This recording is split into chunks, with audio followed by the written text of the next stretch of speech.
Second footnote, then we're going to go to questions. I want you to know that Congressman Walz and I differ 180 degrees on what to do with this problem. Okay, Congressman Walz does in fact say the way to deal with the debt problem is for the federal government to spend even more. And I believe that is fantasy land. It is just not in the real world. And so this will be the contrast that I intend to draw. I believe we have to shrink the size of government, we have to cut spending, we have to balance the budget without raising taxes, we have to shrink the size of government. Government is too big. Remember that chart? Remember that sled. There's too much weight on that sled. And so it's going to be a very simple contrast, and we'll let the public decide if they think we have to spend more, or if they think we have to change the way we do business. And I'm talking about changing procedures in order to bring this under control. Now, there are a lot of other issues. You know, the medical care issue is another big one. By the way, I just saw the estimate put out by the Senate Minority Research Team today, where they say that the new health care bill, according to the figures from the CBO, Congressional Budget Office, is now going to add about $2.4 trillion to the debt. Ladies and gentlemen, you look at this and you tell me that we can afford to add $2.4 trillion to this debt. And if you tell me that, I'm going to say to you, you are living on a different planet than I am on. And I don't think it's the real one. So anyway, that in a nutshell is where I'm coming from. I'd love to respond to any questions that any of you might have. We're very informal. And if any of you would like to ask, yes, sir. Okay, so you're one of 400 plus congressmen, right? Yes, 438 voting. Okay. Right. So what would you do specifically as an individual to build coalitions that would reach this vision? Okay, a very superb question. And let me just add to that, effective politics is about building coalitions. Absolutely. So what would I do? I'm a numbers guy, so let me start with some numbers. Right now, there are between 80 and 85 members of the House who want to balance the budget in 5 years. And I'm on the same page that they are on. Now, we need to add about 35 people. I'm not 35, I'm only one. But we need to add about 35 people to that number as I see it.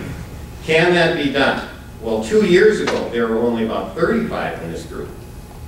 So in the last election, this group grew from about 35 up to about 80 to 85.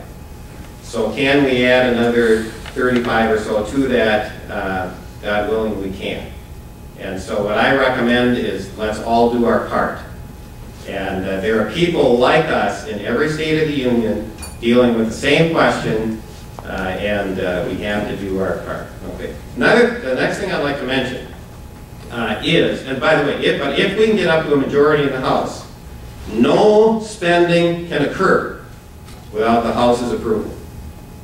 So I believe we need the leadership in the House, the backbone, the clear direction for the House to say we are not going to spend anything above the level. And the House by itself can set that if it's willing to be strong and say we will not go past this point.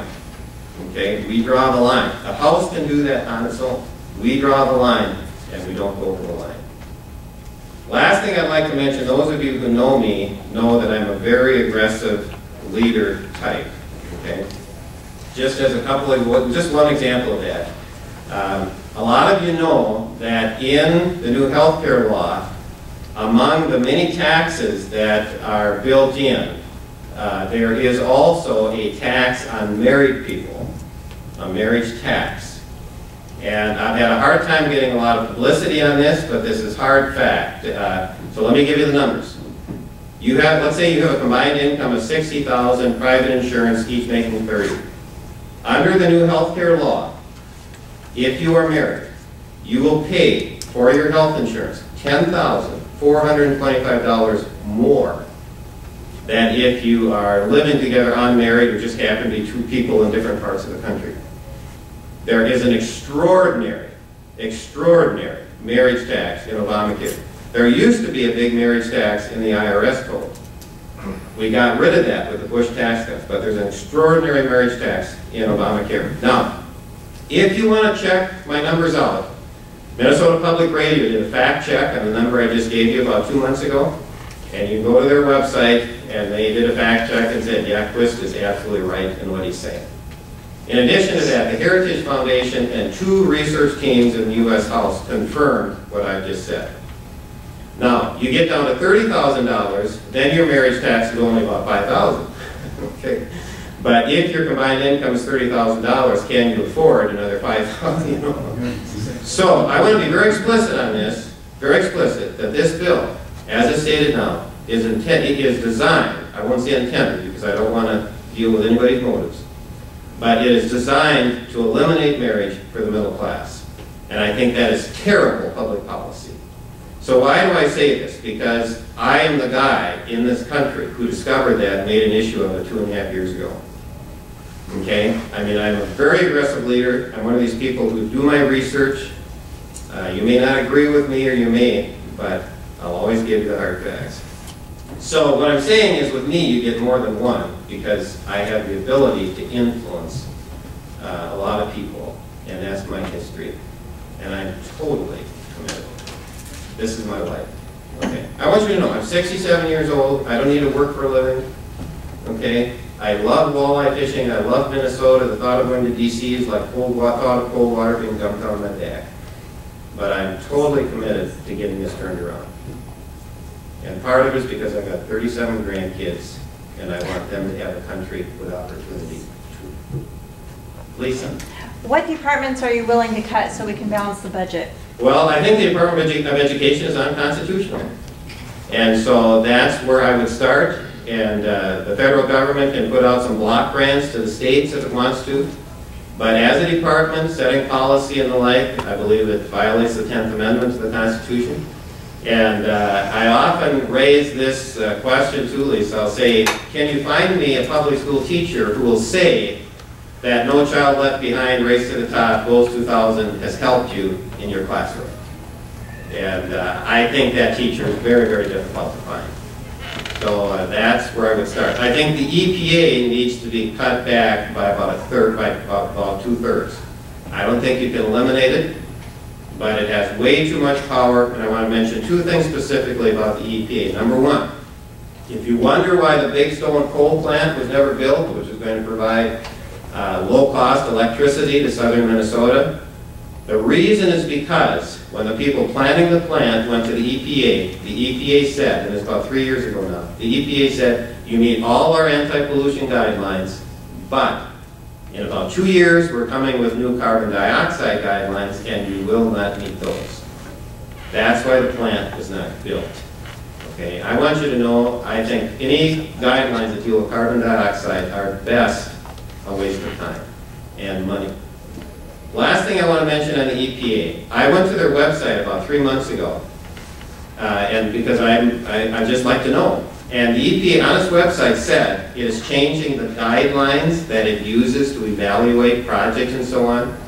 And essentially what the EPA says on its website is this. It said we used to use basically cost-benefit analysis. Okay, that's not good enough anymore. And so the EPA gave a laundry list of new criteria, and the criteria included environmental integrity. Okay, now you tell me, what is environmental integrity? What I take that to mean is you have a bureaucracy that is going to do what it wants. So I think the EPA is out of control. But for me, at least, the bottom line is setting the limit and prioritizing. I think we can debate, have good debate on where the cuts should be made. But the bottom line is you have to set the limit. Then let's have the debates. And everything's on the table. Yes, in fact. What do you see the future for social entitlement programs like Social Security and Medicare? If we don't solve this, the future for Medicare, Social Security, and veterans benefits is very bleak. Because if we don't solve this and do it very soon, the government will not be in a position to honor its commitments. I'm one of these people that believes when you have contracts, you keep them. Okay? When you have commitments, you keep them.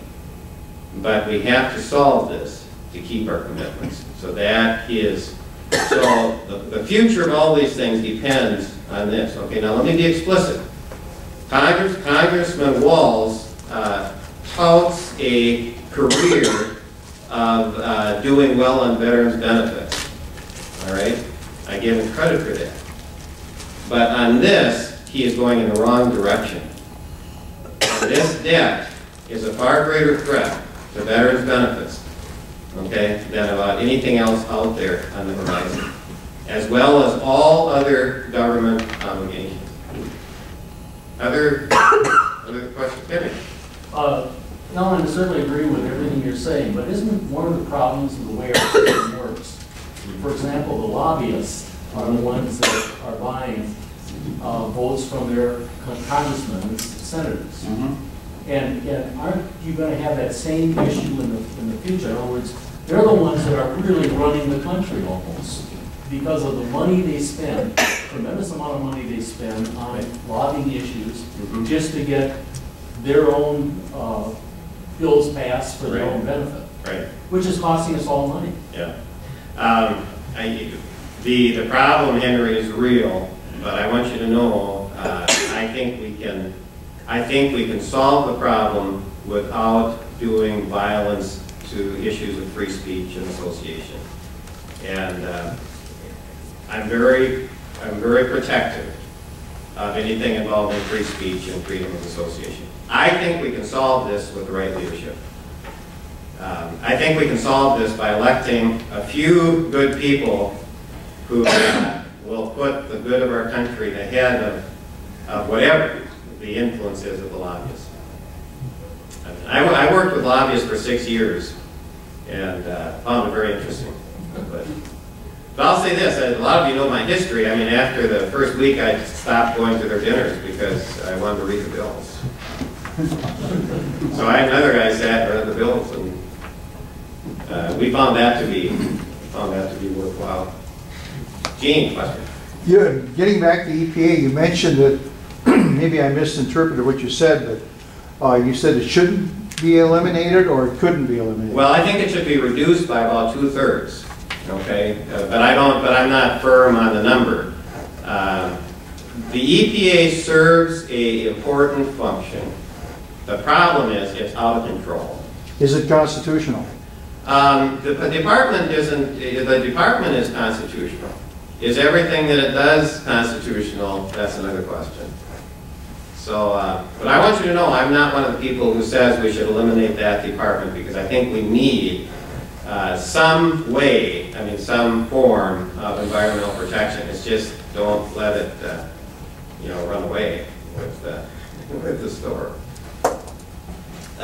Yeah, Terry, go ahead. And then Mike. I've got several comments, but when you talked about that coal power plant, mm-hmm. and I listen to the radio all the time, and I don't know how much is accurate and how much isn't. Mm-hmm.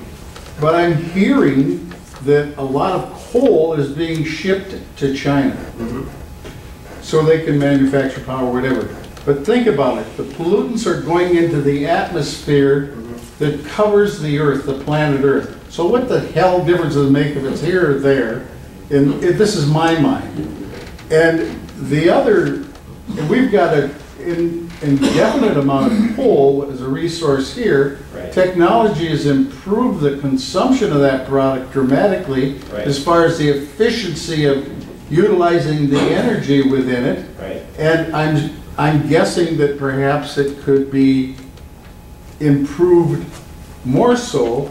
Let me just use, again, the Big Stone Power Plant as an example, and let me give a little bit more detail on that.